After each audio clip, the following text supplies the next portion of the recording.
Hi ಎಲ್ಲರಿಗೂ welcome to ಪರಿಶ್ರಮ kitchen. ಈ ದಿನ ಸೋಯಾ ಚಂಕ್ಸ್ನ ಪೆಪ್ಪರ್ ಫ್ರೈ ಹೇಗೆ ಮಾಡೋದು ಅಂತ ನೋಡೋಣ. ಸೋಯಾ ಚಂಕ್ಸನ್ನು ಬಳಸಿಕೊಂಡು ಹಲವಾರು ರೆಸಿಪಿಯನ್ನು ನೀವು ಈಗಾಗಲೇ ತಿಂದಿರ್ತೀರ. ಸೋಯಾ ಚಂಕ್ಸ್ನ ಪೆಪ್ಪರ್ ಫ್ರೈಯನ್ನು ನೋಡೋಣ. ಇದನ್ನು ಕೂಡ ತುಂಬ ವಿಧಾನದಲ್ಲಿ ಮಾಡ್ತಾರೆ. ನಾನೊಂದು ಬಗೆಯಲ್ಲಿ ಮಾಡಿ ತೋರಿಸ್ತಾ ಇದ್ದೇನೆ. ಸಂಜೆ ಟೀ ಟೈಮ್ ಸ್ನ್ಯಾಕ್ಸಿಗೆಲ್ಲ ಇದು ತುಂಬ ರುಚಿಯಾಗಿರುತ್ತೆ ತಿನ್ನಲಿಕ್ಕೆ. ಸ್ಪೈಸಿ ರೆಸಿಪಿ ಆದ್ದರಿಂದ ಎಲ್ಲರೂ ಮಕ್ಕಳಂತೂ ತುಂಬಾ ಇಷ್ಟಪಟ್ಟು ತಿಂತಾರೆ. ನೋಡೋಣ. ನಾನಿಲ್ಲಿ ಮೊದಲಿಗೆ ಒಂದು 100 ಗ್ರಾಮ್ ಆಗುವಷ್ಟು ಸೋಯಾ ಚಂಕ್ಸನ್ನು ಬಿಸಿ ನೀರಿನಲ್ಲಿ ಒಂದು 15 ನಿಮಿಷಗಳ ಕಾಲ ನೆನೆಸಿಟ್ಟಿದ್ದೆ. ಇದರ ನೀರನ್ನು ಪೂರ್ತಿಯಾಗಿ ಹಿಂಡಿ ತೆಗೆದಿಟ್ಕೊಳ್ಬೇಕು. ತಣ್ಣೀರಿನಲ್ಲೂ ನೆನೆಸ್ಬೋದು, ಹೆಚ್ಚು ಹೊತ್ತು ನೆನೆಸಬೇಕಾಗತ್ತೆ. ಇದಕ್ಕೆ ಬೇಕಾಗುವಂಥ ಮಸಾಲೆಯನ್ನು ಹುರ್ಕೊಳ್ಳೋಣ.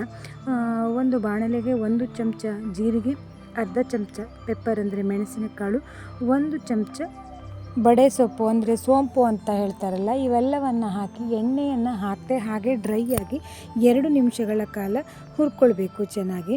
ಇದು ಹುರಿದು ತಣಿದ ಮೇಲೆ ಮಿಕ್ಸಿಗೆ ಹಾಕಿ ಪೌಡ್ರ್ ಮಾಡ್ಕೊಳ್ಬೇಕು. ನಂತರ ಅದೇ ಬಾಣಲೆಗೆ ಒಂದು 2 ಚಮಚ ಆಗುವಷ್ಟು ಎಣ್ಣೆ, ಹಾಗೆ ಒಂದು ಅರ್ಧ ಕಪ್ ಆಗುವಷ್ಟು ಸಣ್ಣದಾಗಿ ಹೆಚ್ಚಿರುವಂಥ ಈರುಳ್ಳಿ,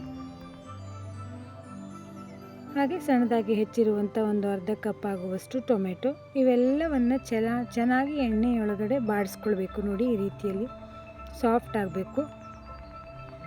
ನಂತರ ಇದಕ್ಕೆ ಅರ್ಧ ಚಮಚ ಗರಂ ಮಸಾಲ, 1/4 ಚಮಚ ಅರಿಶಿನ, 1 ಚಮಚ ರೆಡ್ ಚಿಲ್ಲಿ ಪೌಡ್ರ್, 1 ಚಮಚ ಕೊತ್ತಂಬರಿ ಪೌಡ್ರ್, ಒಂದು 2 ಕಡ್ಡಿ ಆಗುವಷ್ಟು ಕರಿಬೇವು, ಖಾರಕ್ಕೆ 4 ಹಸಿಮೆಣಸು, ಒಂದು ಅರ್ಧ ಚಮಚ ಆಗುವಷ್ಟು ಉಪ್ಪು ಮತ್ತು ಖಾರವನ್ನು ನೋಡಿ ಹಾಕಿ ನೀವಿಲ್ಲಿ. ಇದು ಸೈಡಿಗೆಲ್ಲ ನೋಡಿ ಈ ರೀತಿಯಲ್ಲಿ ಎಣ್ಣೆ ಬಿಡಬೇಕು, ಹಾಗಿದ್ರೆ ಮಾತ್ರ ಇದು ರುಚಿಯಾಗಿರುತ್ತೆ.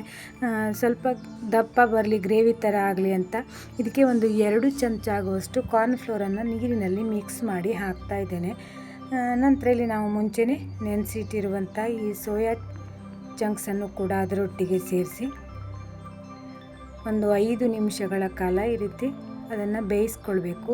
ಹಾಗೆ ಇದಕ್ಕೆ ಪೆಪ್ಪರ್ ಪೌಡ್ರನ್ನು ಕೂಡ ಒಂದು 2 ಚಮಚ ಹಾಕಿದ್ದೇನೆ. ನೀವು ನೋಡಿ ಹಾಕಿ ನಿಮ್ಮ ಖಾರಕ್ಕೆ ಅನುಗುಣವಾಗಿ. ಮೇಲ್ಗಡೆಯಿಂದ ಸಣ್ಣದಾಗಿ ಹೆಚ್ಚಿರುವಂಥ ಕೊತ್ತಂಬರಿ ಸೊಪ್ಪನ್ನು ಉದುರಿಸಿ ಕೊನೆಯಲ್ಲಿಗೆ ಮಿಕ್ಸ್ ಮಾಡುವಾಗ ಹೈ ಫ್ಲೇಮಲ್ಲಿ ಇಟ್ಟು ಕೈ ಬಿಡದೇನೆ ನಾವು ಮಿಕ್ಸ್ ಮಾಡಿದ್ರೆ ರುಚಿಯಾಗಿರುತ್ತೆ. ಇದು ನೋಡಿ, ರುಚಿಕರವಾದಂತಹ ಸೋಯಾ ಚಂಕ್ಸ್ ಪೆಪ್ಪರ್ ಫ್ರೈ ರೆಡಿಯಾಗಿದೆ. ಸಂಜೆ ಹೊತ್ತಿಗಂತೂ ಭಾಳ ರುಚಿಯಾಗಿರುತ್ತೆ. ಮಕ್ಕಳು ತುಂಬಾ ಇಷ್ಟಪಡ್ತಾರೆ ಸ್ಪೈಸಿ ಆಗಿರೋದ್ರಿಂದ.